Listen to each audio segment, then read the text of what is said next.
রান্নাবান্না করার আগে আমার নতুন সেটআপটা দেখে নাও তোমরা আর অবশ্যই জানাবা কেমন হয়েছে। আজকে রান্না করব শুটকি। এই আবার নাক সিটকেও না প্লিজ। এই শুটকি দেখে একটা সময় আমি ১০ হাত দূরে দিয়ে হাঁটতাম এবং যে বটি দিয়ে শুটকি কাটা হতো সেই বটি দিয়ে আমি বেশ কয়েকদিন কিছু খেতাম না। মানে আমার এতটাই অপছন্দের ছিল। যাই হোক সেসব কথা। হোস্টেল লাইফে এসে বা মেস লাইফে এসে আমার কি যে পরিবর্তন হয়েছে তোমাদের সাথে সেটাই বলি। এই শুটকির থেকে তো আমি ১০ হাত দূরে থাকতাম এবং যারা শুটকি খেত তাদেরকেও আমার কেমন জানি লাগতো। ভাবতাম কি একটা পচা মাছ খায়, এই মাছের মধ্যে আবার মাঝে মধ্যে পোকাও থাকে। যাই হোক সেই ধারণা ভাঙিয়ে দেয় আমার এক ফ্রেন্ড।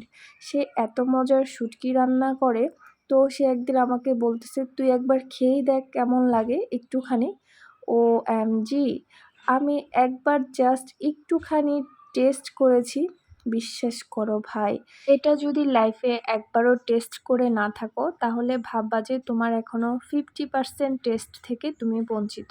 আচ্ছা যাই হোক, এভাবে বলার কিছু নাই। অনেকে আছেন এটা একদমই পছন্দ করেন না। চলো এবার শুটকি রান্নায় মনোযোগ দিই। শুটকিটাকে তো দেখলেই কিভাবে কাটলাম আর ভালো করে গরম জল দিয়ে ভিজিয়ে কতক্ষণ এরপরে ধুয়ে নিবা। হালকা কুসুম গরম জল। আবার বেশি গরম জল হলে শুটকিটা একদম তোমার ছুটে যাইতে পারে। মানে হচ্ছে মাছটা একদম কাঁটা বের হয়ে যাইতে পারে।